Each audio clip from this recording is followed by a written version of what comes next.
Hello traders, the title of the video is how to count out futures waves more correctly, tips and tricks. Are you an Elliott way trader? Do you apply the Elliott way trading in the commodity futures market? The financial instrument that we are analyzing today is out futures. I'm using the trading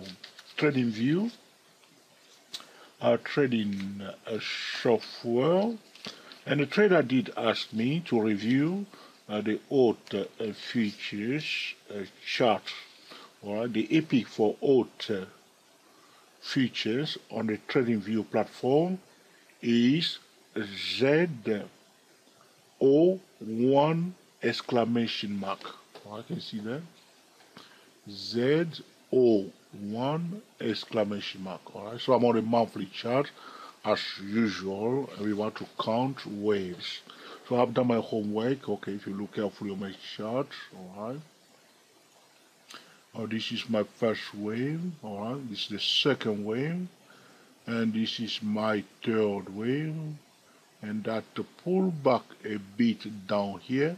That's the fourth wave. It's not very clear. Just one monthly candlestick bar forming the fourth wave, and okay, three candlestick bar up forming the fifth wave on the monthly chart. Do you agree or disagree? Do I have enough data? So I have data from 1996. It's alright. It's alright. Alright. So between the two green vertical line, in fact up to this point, but I don't want to put my line there, we have a trending first. It's not a strong trend for the out futures, alright, and then a correction has begun. So the price pulled back here, forming the A part of the flat correction, and then it went up 1, 2, 3. That's the B manner wave of the flat correction. And as you can see how it came down, that's how the C wave usually forms. Once traders see the A and a B of the flat correction, they will be busy selling during the C wave of the flat correction. You see how they were pinning it down. If you place the moving average 8 on this chart, you see that you'll be sitting on top of for the price as the price coming down. They were selling on the edge of the moving average 10 or 8. They slowed it down, forming the C wave. So for me, talking about my Elliott wave count, this is what I see on the monthly chart. What you should do is to compare your wave count to mine on the monthly chart and see whether there are similarity, the dissimilarity or disagreement. If it's not a significant difference, don't worry about it. Am I selling at the same time like you? Or am I buying at the same time like you? If that is the case, you don't have to worry too much about it. So I think all traders will see that. They will see that it went up from here, goes up to here, and blah, blah, blah, blah, blah. It is a flat correction. So I'm not going to waste my time talking about going into the mind of other traders. Well, they will see almost what we see here. All right. So some traders may say, it's not a flat correction, it's a WSY. It's a flat correction. It's a flat correction because if you apply a Fibonacci extension to this supposed to be a trend up to this point, all right, in the 138.2% Fibonacci extension level is at 6126. That's the red line here. So this is an expanded flat correction. They were pushing it towards that 138.2% Fibonacci extension level of this move up, but they couldn't reach it, and from there they push it down. All right, so the price did stop somewhere near the midpoint of the 138.2% level and the high of the first wave. So when you have the high of the first wave, you can draw a line, horizontal line there, and also you draw another horizontal line there at 138.2% level. Sometimes the price will stop at the median line between the two lines. Is what's happening here. If it couldn't reach the 138.2%, stop at the median line between the high of the first wave and the 138.2% level.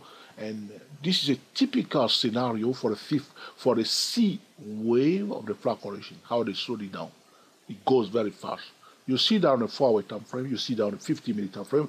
If you love day trading, the flat correction, look for them on the 4-hour time frame, on the 50-minute time frame, and also on a daily chart. You may also see it if you're a position trader on a quarterly chart. Alright, so it's trending fast followed by flat correction. But as I told traders before, 1, 2, 3, 4, 5, without any Elliott wave violation, will become one trending phase or one impulse wave or one motive wave. So those 5 manual wave in blue turn into one trending phase, which is the red one there. Again, 1, 2, 3, flat correction, 1, 2, 3, all right, become 1. So we, at this point in time, as I'm choosing my word very, very careful, without getting carried away, at this point in time, we can label this, that flat correction, as the second wave. Is this the beginning of the third wave? Maybe. What you need to understand, anytime you use the word third wave, understand that there won't be any third wave if the market environment or the fundamentals are not supporting it. It will not happen. It's not because we see a trending phase and we constantly second wave, and you think that, oh, definitely the third wave will take place. You want to do a little bit of investigation, a little bit of a due diligence, okay? What is in store, fundamentally speaking, to hold futures? As the fundamental trader out there, they will tell you, I'm a technical trader, all right?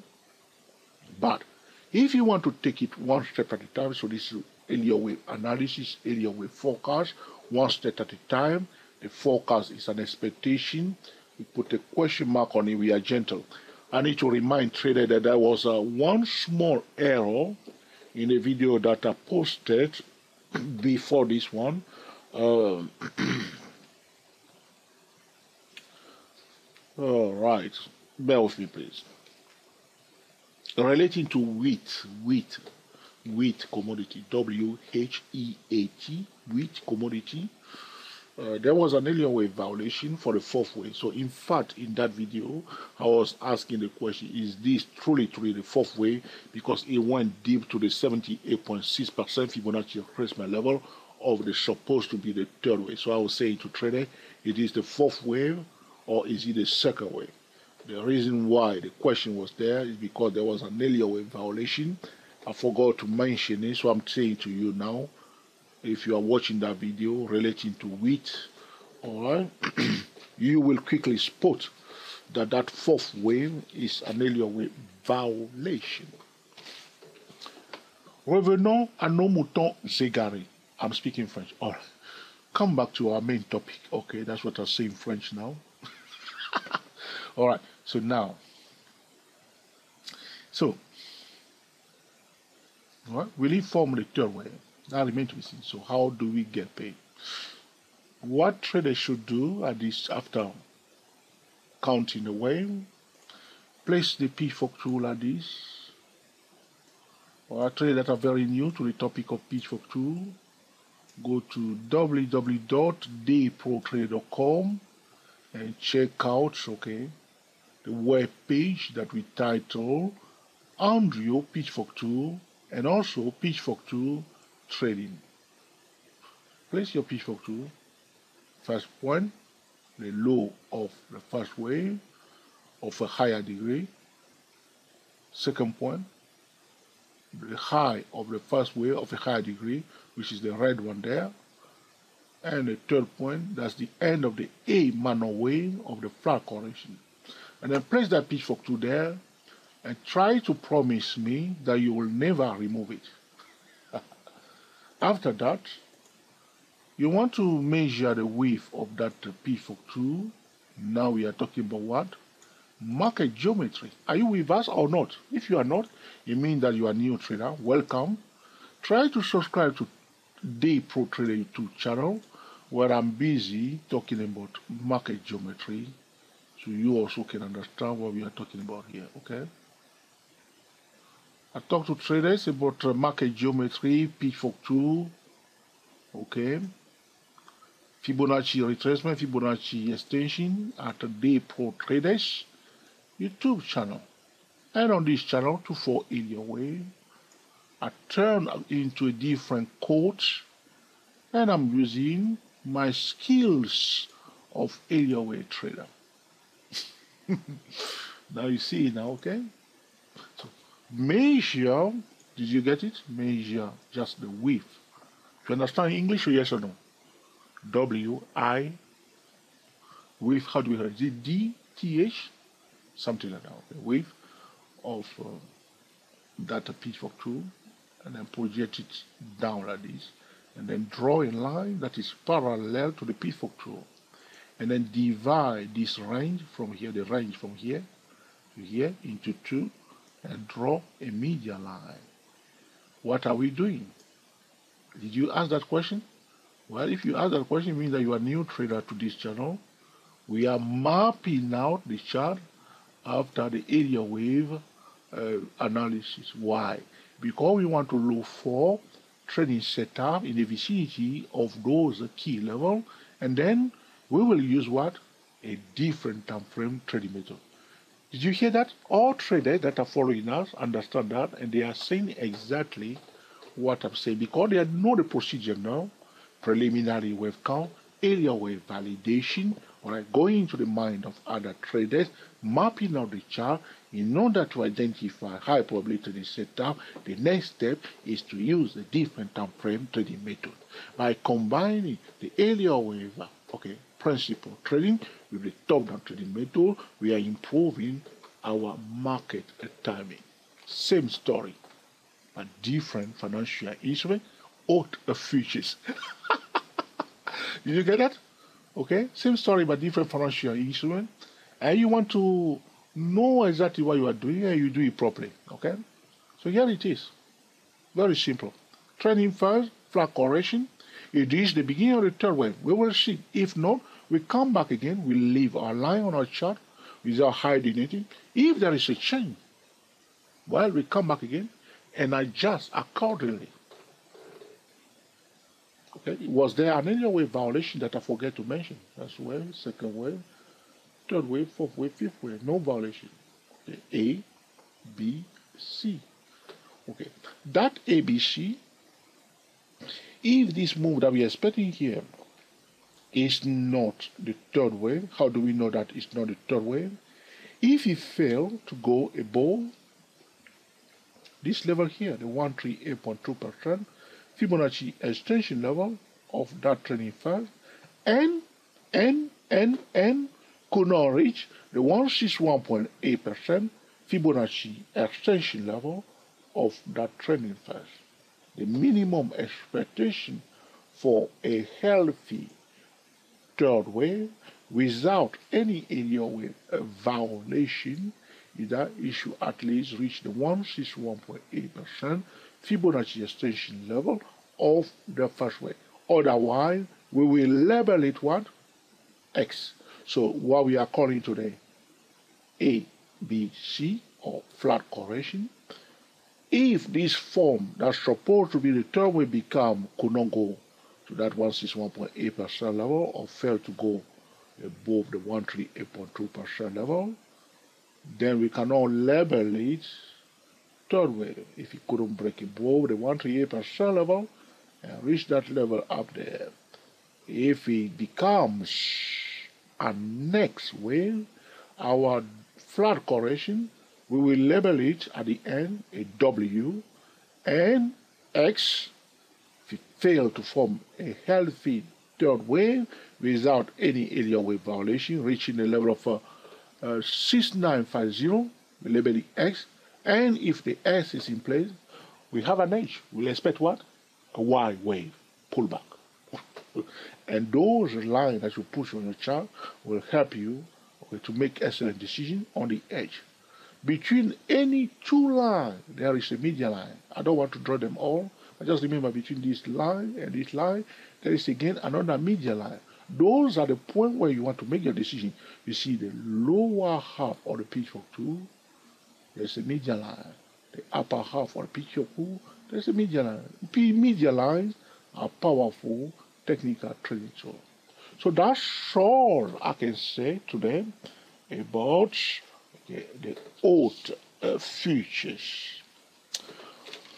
Alright, have I forgotten something? Let me know in the comment section. Is there anything else that I need to mention? You can see here the price pull back here.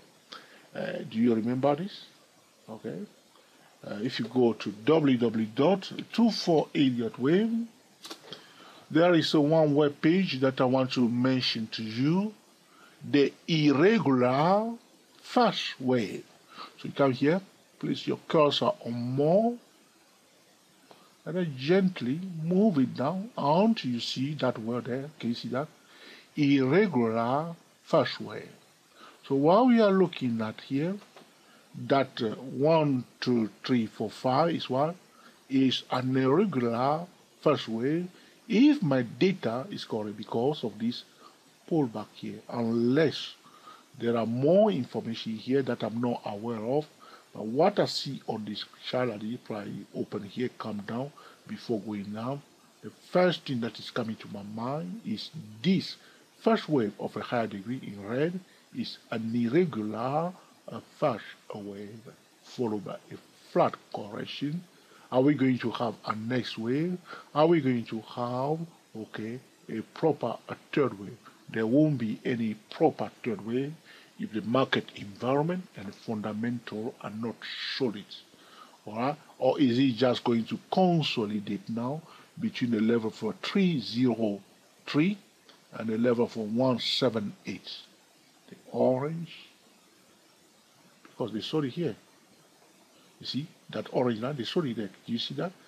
And he couldn't reach it there. Now here he came here, they tried to sell it there. You see? And they saw it near that orange line. That's where we are again now. So prior to bullish signal above 303, and prior to bearish signal below that level, attention to all the lines that we draw on this chart. Low for trading setup in the vicinity of those levels, but the prime may still consolidate between the 303 and the 178. If this video has been truly useful to you, or if you think that George, I'm an old future trader, I never see any amazing video like this in my life, you have opened my eye. Before I was blind, now I can see as a not a future trader. If that is you, please stick up your beautiful thumbs up for us. If you think, George, are you kidding me? That's a very funny video. With your funny accent, I'm not impressed at all. Please mark it down. However, if you think this is an essential tutorial, feel free to share with your friend on Google+, Twitter, Facebook, and Tumblr. All right? If you have not yet subscribed to our channel is 24 Elliott Waves. Subscribe today and be sure to click on the notification bell so anytime we are uploading a video, you will be the first person to be notified. Sometimes I post video first on my Facebook page. Our Facebook page is Stochastic-MACD. Until the next time, enjoy yourself and be very happy. We are the TSTW24 traders talking about how to count out futures weighing more correctly, tips and tricks. This video was recorded today because an Elliott trader did ask me to record video. So if you want us to talk about one particular financial instrument, all right, please, put in the comment section, and in due course, I will be recording another video to answer your specific question. Happy trading to you all, and I will speak to you soon. Thank you for watching. To learn more about Elliott wave strategies, go to www.24elliottwaves.com.